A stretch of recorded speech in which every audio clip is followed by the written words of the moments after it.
हरे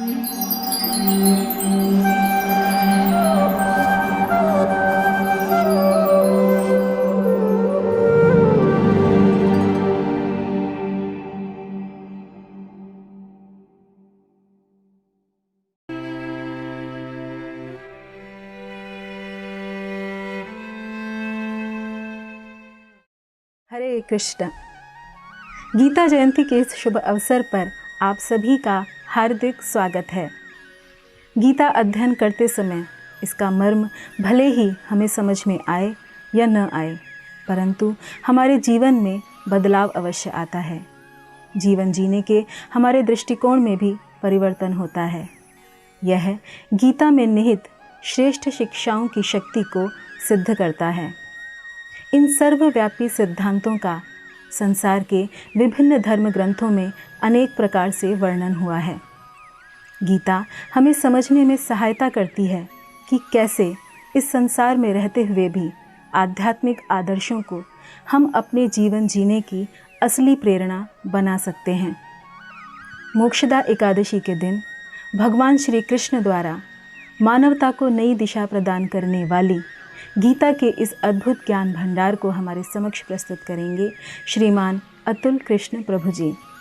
हमारे वक्ता श्रीमान अतुल कृष्ण प्रभु जी मुंबई विश्वविद्यालय से साइंस में ग्रेजुएशन करने के बाद अंतर्राष्ट्रीय कृष्ण भावनामृत संघ के संपर्क में आए। लगभग 20 वर्षों से वे इस्कॉन में अपनी सेवाएं प्रदान कर रहे हैं। वर्तमान में वे इस्कॉन कारवार कर्नाटक के अध्यक्ष हैं और विभिन्न कॉलेजों व कंपनियों में मन पर नियंत्रण, सफल शिक्षण कौशल, मृत्यु के बाद जीवन व एकाग्रता एवं स्मरण शक्ति पर सेमिनार लेते हैं। प्रभु जी भारत में गोवा, मुंबई, बेंगलोर, मैंगलोर एवं वृंदावन और विदेशों में जैसे केन्या, जाम्बिया तथा मालावी में भी सेमिनार लेते हैं। तो आइए श्रीमान अतुल कृष्ण प्रभु जी के श्रीमुख से श्रवण करते हैं कि हमें भगवद गीता क्यों पढ़नी चाहिए। धन्यवाद। हरे कृष्ण। ज्ञानांजन शलाकया चक्षुरुन्मिलितं येन तस्मै श्री गुरवे नमः। नमो विष्णुपादाय कृष्णप्रेष्ठाय भूतले श्रीमते भक्तिवेदांत स्वामिनिति नामिने। नमस्ते सारस्वती देवे गौरवाणी प्रचारिणे निर्विशेष शून्यवादी पाश्चात्य देश तारिणे। जय श्री कृष्ण चैतन्य प्रभु नित्यानंद श्री अद्वैत गदाधर श्रीवासादि गौर भक्त वृंद। हरे कृष्णा कृष्ण कृष्णा हरे हरे, हरे राम राम राम हरे हरे। हरे कृष्णा। भगवद गीता के इस पिछले सत्र में हम लोग चर्चा कर रहे थे कि कैसे अर्जुन ने अपने कर्तव्य को करने से मना कर दिया और फिर श्री भगवान ने उनको ज्ञान देना प्रारंभ किया। एक दृष्टि से देखा जाए तो ये अर्जुन का मोह था। अर्जुन ये सोच रहा था कि मेरा कर्तव्य है केवल इस जगत में रहकर अच्छे अच्छे कार्य करना, जो सही भी है, लेकिन फिर भी श्री कृष्ण इसे अर्जुन का मोह मानते हैं, क्योंकि उसका ये विचार सही ज्ञान पर आधारित नहीं था। इसीलिए अर्जुन के इस मोह को तोड़ने के लिए श्री कृष्ण ने 5 प्रकार का ज्ञान अर्जुन को दिया, जो सारी भगवत गीता का मूल विषय है। तो इस भगवत गीता में श्री कृष्ण अर्जुन के मोह को तोड़ते हैं इस 5 प्रकार के ज्ञान से। अगर हम सब भी इन 5 प्रकार के ज्ञानों को अपने जीवन में उतार लें, उनको समझें अच्छी तरह और उनको समझकर उसके अनुसार कार्य करें, तब फिर हमारा भी इस जगत में जितना भी मोह है वो नष्ट हो सकता है और हम बड़ी अच्छी तरह से इस जगत में जीवन जी सकते हैं और अंत में जीवन की सफलता को प्राप्त कर सकते हैं। तो क्या थे ये 5 प्रकार के ज्ञान जो पूरी भगवत गीता में श्री कृष्ण ने अर्जुन को दिए? पहले प्रकार का ज्ञान सबसे पहले श्री कृष्ण ने अर्जुन से कहा कि अर्जुन, तुम कह रहे हो कि तुम मारना नहीं चाहते, ये जो द्रोण हैं, कृपाचार्य हैं, भीष्म हैं इत्यादि, तुम इनका वध नहीं करना चाहते। पहले ये जान लो तुम हो कौन। सबसे पहला ज्ञान श्री भगवान ने आत्मा का दिया। अर्जुन, तुम ये शरीर नहीं, तुम आत्मा हो। और केवल तुम ही नहीं, यहाँ उपस्थित जितने भी राजा हैं ये सारे आत्मा हैं और आत्मा का कभी वध नहीं होता। तो ये पहला ज्ञान देकर अर्जुन के मोह को वो तोड़ रहे हैं कि आत्मा का वध नहीं होता। तुम कैसे वध कर सकते हो उस आत्मा का जिसको ना तो शस्त्र काट सकता है, ना ही अग्नि जला सकती है, ना हवा सुखा सकती है, ना पानी गीला कर सकता है। तो फिर ऐसी आत्मा को तुम कैसे मार सकते हो? तुम्हारे पास जो ये अस्त्र हैं या तो काटोगे या जलाओगे या डुबाओगे, लेकिन आत्मा को ये सब नहीं प्रभावित करता। तो इसीलिए अर्जुन, ये तुम्हारा मोह मात्र है कि तुम मार रहे हो। सबसे पहले जानो कि तुम कौन हो। तो ये पहला ज्ञान श्री कृष्ण ने दिया। अब जब ये दे दिया ज्ञान कि अर्जुन तुम शरीर नहीं हो, तुम आत्मा हो, फिर दूसरा ज्ञान उन्होंने दिया कि अगर तुम आत्मा हो तो तुम्हें कार्य क्या करने चाहिए। और ये बड़ा सुंदर विषय श्रीमद् भगवद गीता का है जो कई अध्यायों में श्री कृष्ण कहते हैं। हम सब के लिए भी महत्वपूर्ण है। हम इस जगत में रहते हैं, हमें कार्य कैसे करना चाहिए। कभी कभी लोग ये सोचते हैं कि कर्म ही पूजा है, और इसको बहुत जगह पर कहा भी जाता है। एक दृष्टि से ये सच है, लेकिन क्या सारे कर्म पूजा हो सकते हैं? आप विचार कीजिए। एक हत्यारा है जो हत्या करता है, कुछ पैसे लेता है और किसी की हत्या कर देता है, ये उसका कर्म है। क्या ये पूजा है?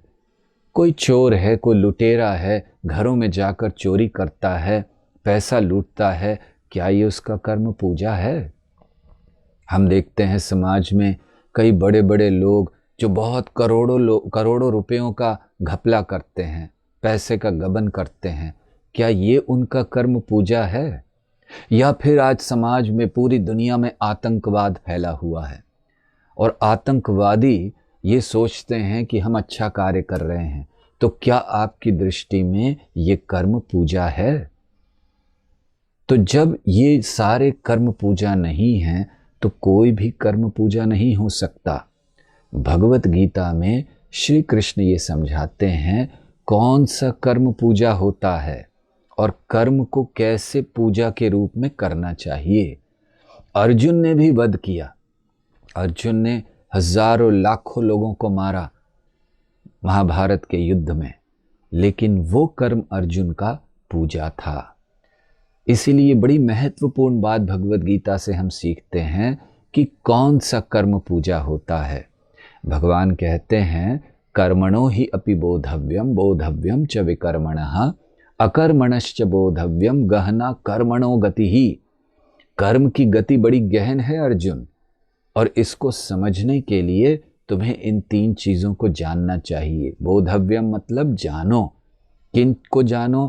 कर्म क्या है, विकर्म क्या है, अकर्म क्या है, और फिर इस ज्ञान में रहकर कर्म करो अर्जुन, तब वो पूजा होगा। तो भगवान समझाते हैं कि कुछ कार्य कर्म कहलाते हैं, अर्थात जो शास्त्र द्वारा अनुमोदित हैं, जैसे किसी की मदद करना, भूखों को खाना खिलाना इत्यादि। अच्छे अच्छे कार्य करना, जिसको समाज में अच्छे कार्य कहा जाता है, ये कार्य कर्म कहलाते हैं। और जब कोई व्यक्ति कर्म करता है, मान लीजिए दवाइयाँ बांटता है, अस्पताल खोलता है, भूखों को खाना खिलाता है, कपड़े बांटता है, ये सारे कर्म का फल क्या होता है? उसको अच्छा लाभ मिलता है।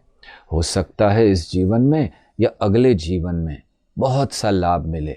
कभी कभी हम देखते हैं कि कई लोगों को अच्छे घरों में जन्म मिलता है, अमीर परिवारों में जन्म मिलता है, अच्छे शरीर, सुंदर शरीर मिलते हैं। तो ये सब उनके पूर्व जन्म के अच्छे कर्मों का फल है, इसको कर्म कहते हैं। दूसरी ओर विकर्म है।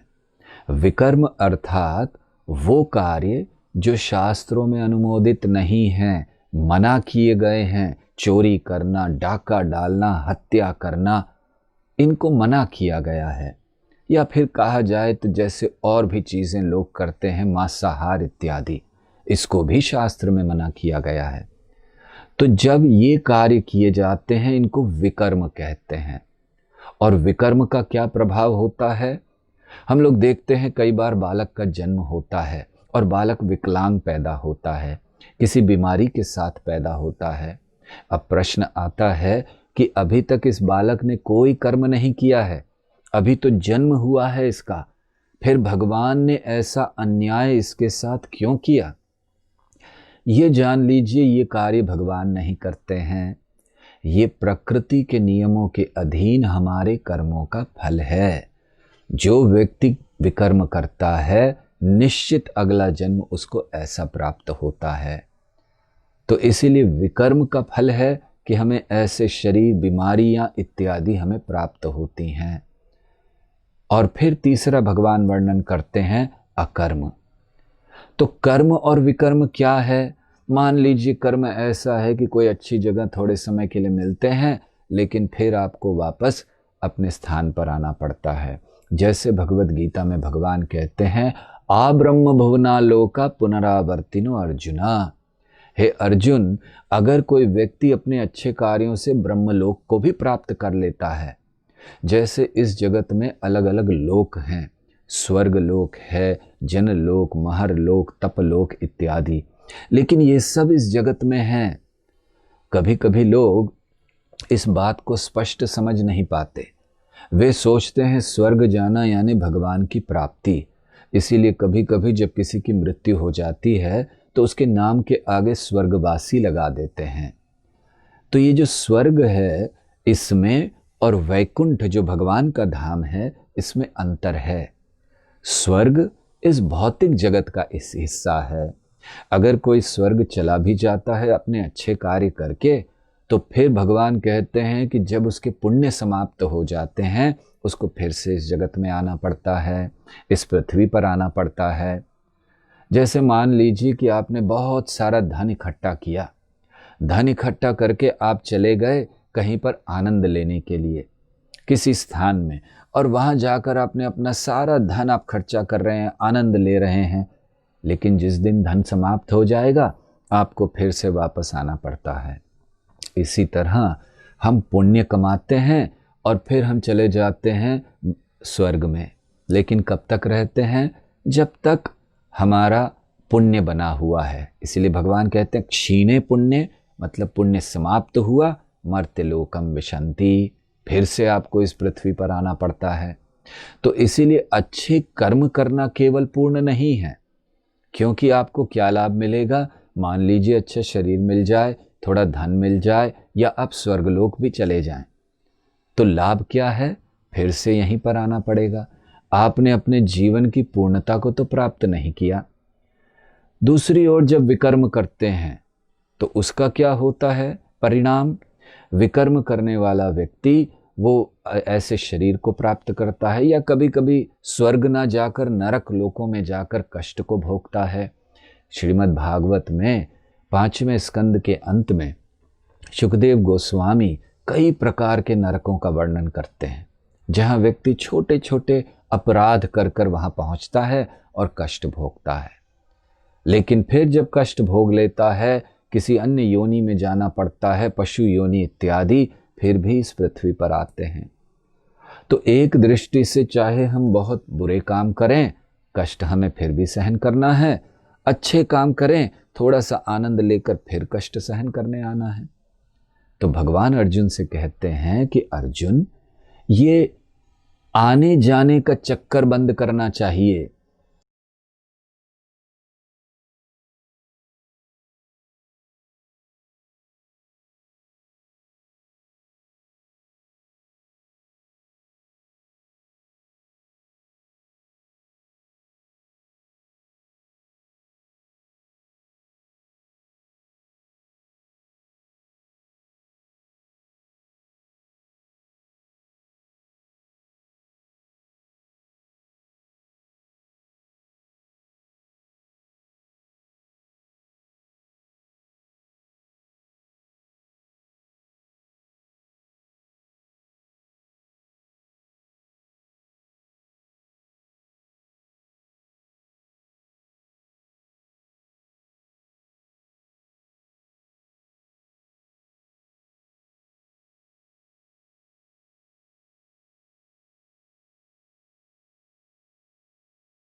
करते हैं, अच्छे कार्य करते हैं, उसको पूजा नहीं माना जा सकता। आप बुरे कार्य करते हैं, उसको पूजा नहीं माना जा सकता। क्यों? क्योंकि पूजा करने के लिए एक पूज्य व्यक्ति चाहिए। पूजा किसको कहा जाता है, आराधना किसको कहा जाता है? जब एक आराधक हो और आराधक का आराध्य देव हो, वो आराधना कहलाता है। पूजा कब कहलाते हैं? जब एक पूजक हो, पूजा करने वाला हो और पूज्य देव हो, तब वो पूजा कहलाती है। तो इसी प्रकार जब तक हमारे कर्म भगवान से नहीं जुड़ते, आराध्य देव से नहीं जुड़ते, जो परम आराध्य हैं भगवान, जैसे उनकी जो पूजा है, सारी आराधनाओं में, पद्म पुराण में शिव जी कहते हैं आराधना नाम सर्वेशाम विष्णुराराधना परम। तो जो परम आराध्य भगवान श्री कृष्ण हैं, उनको जब कर्मों में लाया जाता है, जब कर्मों को उनसे जोड़ा जाता है, तब सही दृष्टि में हमारे कर्म पूजा बनते हैं। सारे कर्म पूजा नहीं हैं, इसको मन से निकाल दीजिए। जब तक आप कर्मों को भगवान से नहीं जोड़ते हैं, कर्म पूजा नहीं बनते हैं। तो अर्जुन को भगवान ने ऐसे कर्म करने के लिए कहा कि अर्जुन, तुम केवल भगवान की संतुष्टि के लिए कार्य करो। तो अब तीसरा प्रकार का ज्ञान भगवान देंगे कि भगवान ने कह दिया कि अर्जुन, तुम शरीर नहीं आत्मा हो, तुम्हें कार्य कैसे करने चाहिए भगवान की संतुष्टि के लिए। तो प्रश्न आता है, भगवान कौन है? तो उस समय भगवान इस विषय को भी स्पष्ट करते हैं। पूरे भगवत गीता के कई अध्यायों में श्री कृष्ण ने इसको स्पष्ट किया। हम सबके मन में ये भ्रांतियां हैं, भगवान कौन है? क्योंकि कई प्रकार के लोग अलग अलग प्रकार से भगवान को मानते हैं या अलग अलग प्रकार के भगवानों को मानते हैं। लेकिन भगवान की परिभाषा क्या हो सकती है? भगवान की परिभाषा, एक परिभाषा है असमोर्ध्व। जो असम मतलब उनके समान कोई नहीं है, ऊर्ध्व यानी उनसे ऊपर कोई नहीं है, उन्हें भगवान कहते हैं। अगर हम कहते हैं कि बहुत सारे भगवान हैं, तो हम भगवान को समान मना रहे हैं कि ये भी भगवान हैं, ये भी हैं। लेकिन उनकी परिभाषा तो ऐसी है कि उनके समान कोई नहीं हो सकता। और फिर ऊर्ध्व, उनसे ऊपर भी कोई नहीं हो सकता, अर्थात छोटे बड़े भगवान नहीं हो सकते। भगवान भगवान हैं। इसीलिए इस जगत में, इस सारी सृष्टि में एक ही भगवान हैं। उनको अलग अलग नामों से व्यक्ति पुकार सकते हैं, लेकिन भगवान एक ही हैं। वो अपना विस्तार करते हैं। जैसे ब्रह्म संहिता में ब्रह्मा जी समझाते हैं कि आप एक मोमबत्ती लगाइए, एक दीपक जलाइए, फिर उससे बाकी बहुत सारे दीपक जला दीजिए, तो सारे दीपक एक समान दिखेंगे, लेकिन फिर भी एक दीपक जो मूल है, जिनसे सारे दीपक आते हैं। तो ब्रह्मा जी कहते हैं, ईश्वरः परमः कृष्ण सच्चिदानंद विग्रह अनादिरादिर गोविंद सर्व कारण कारणम। भगवान श्री कृष्ण ये सभी कारणों के कारण हैं और इनका कोई कारण नहीं है। अनादिरादिर, इनका कोई आदि नहीं है। तो जो भगवान की परिभाषा है कि उनसे ऊपर कोई नहीं है, कृष्ण ठीक उसमें बैठते हैं। या फिर कृष्ण को देखा जाए अगर एक और परिभाषा से, तो पराशर मुनि ने एक परिभाषा दी है भगवान की कि वह भगवान किसे कहते हैं जिनके पास 6 ऐश्वर्य पूर्णता में हैं। धन है, सौंदर्य है, बल है, ज्ञान है, वैराग्य है, यश है, उनको भगवान कहा जाता है। और ये सभी एक ही समय में पूर्णता में हैं। इस जगत में किसी के पास धन हो सकता है, तो ऐसा निश्चित नहीं है कि वो वैरागी भी हो, या किसी के पास वैराग्य हो सकता है, तो ऐसा नहीं है कि उसके पास बल हो। किसी के पास बल हो सकता है, तो ऐसा नहीं है कि उसके पास यश हो। किसी के पास यश हो सकता है, तो ऐसा नहीं है कि सौंदर्य हो। और किसी के पास सौंदर्य हो सकता है, तो ऐसा नहीं है कि पूर्ण ज्ञान हो। तो सारी चीजें एक ही व्यक्ति में, वो भी पूर्णता में, केवल भगवान में पाई जाती हैं। और इस परिभाषा के अनुसार भी अगर हम देखें, तो इस जगत में श्री कृष्ण इस परिभाषा में सही बैठते हैं। श्री कृष्ण का यश बल, सौंदर्य, ज्ञान, वैराग्य, ये सब हम देखते हैं पूर्णता में एक साथ उनके पास है। तो ब्रह्मा इत्यादि, शिव जी, ये सब वर्णन करते हैं कि श्री कृष्ण परम भगवान हैं।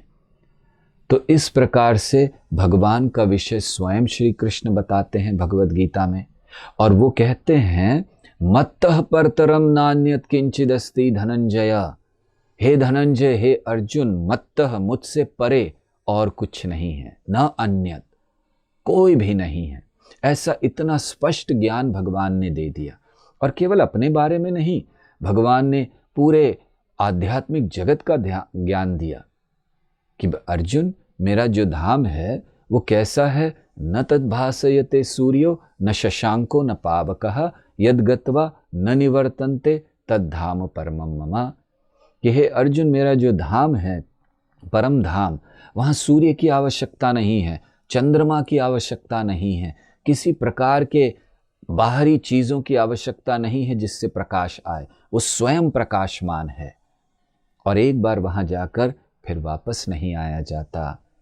तो इस प्रकार से भगवान का ज्ञान अर्जुन को देकर, तीसरे प्रकार का ज्ञान देकर उसका मुंह तोड़ रहे हैं। कई स्थानों पर भगवान बताते हैं कि जितने भी जीव हैं वो मुझसे आते हैं। भगवान कहते हैं भगवद गीता में, सर्व योनिषु कौन्तेय मूर्तया संभवन्ति वा तासाम ब्रह्म महद्योनिर अहम बीज प्रदापिता। भगवान कहते हैं कि जितनी भी योनियां हैं, उनमें जितने भी जीव हैं, ये सब मेरी संतानें हैं।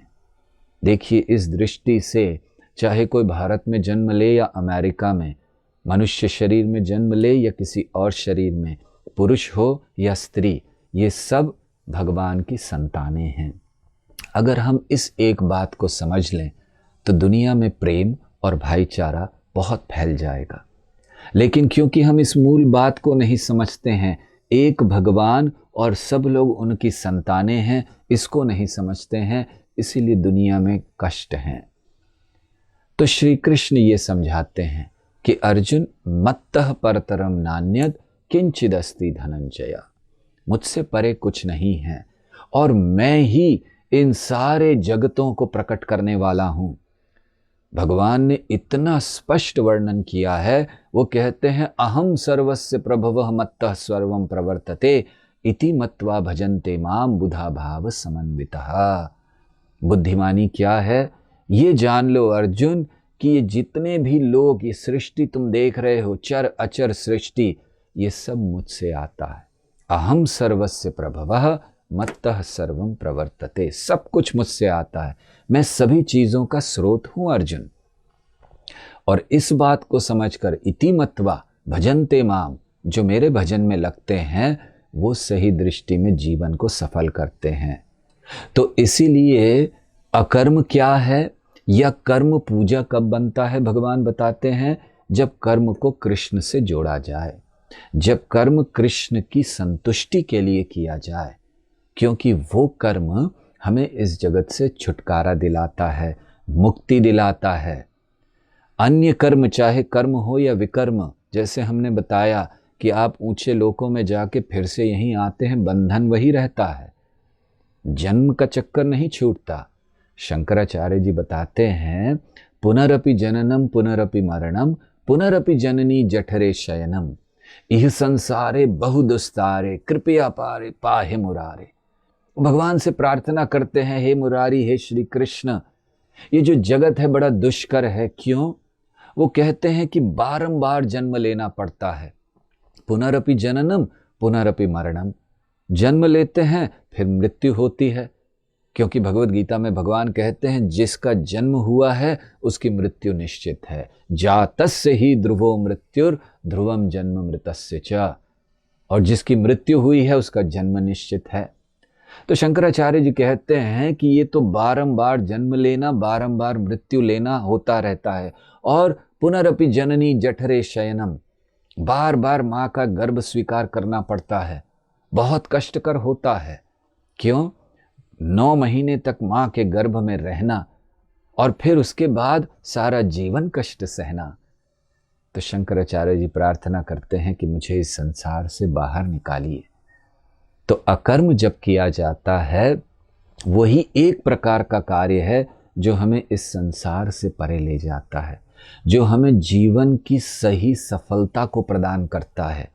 जीवन की सफलता अच्छा जीवन जीने में नहीं है, इसीलिए हमें प्रयास नहीं करना चाहिए कि हम अच्छा जीवन जीने की कला सीखें। जीवन की सफलता है किस तरह से हम अपने देह को त्याग कर भगवान को प्राप्त करते हैं। इस जगत में एक स्थान से दूसरे स्थान में घूमते रहना, ये तो इस तरह है मानो एक जेल से व्यक्ति दूसरे जेल चला जाता है। क्या वो सफलता है? सफलता सही में ये है कि हम जेल से बाहर निकलें। इस जगत की तुलना एक दुर्ग से की गई है और उसमें रहकर व्यक्ति हमेशा कष्ट पाता रहता है। इसीलिए जीवन का उद्देश्य है इस दुर्ग के बाहर जाना, पूर्ण स्वतंत्रता को प्राप्त करना। हम अभी स्वतंत्र नहीं हैं, इस जगत में बंधे हुए हैं। हमारा शरीर हमें कष्ट देता है, हमारे अन्य साधन हमें कष्ट देते हैं, ये प्रकृति कष्ट देती है। उद्देश्य है कि हम इससे बाहर जाएं। तो इसीलिए भगवान का विषय भगवान श्री कृष्ण भगवद गीता में अर्जुन को बताते हैं और दो और प्रकार से वो अर्जुन के मोह को तोड़ते हैं ज्ञान देकर। इसका वर्णन हम लोग आने वाले सत्र में सुनेंगे। हरे कृष्णा।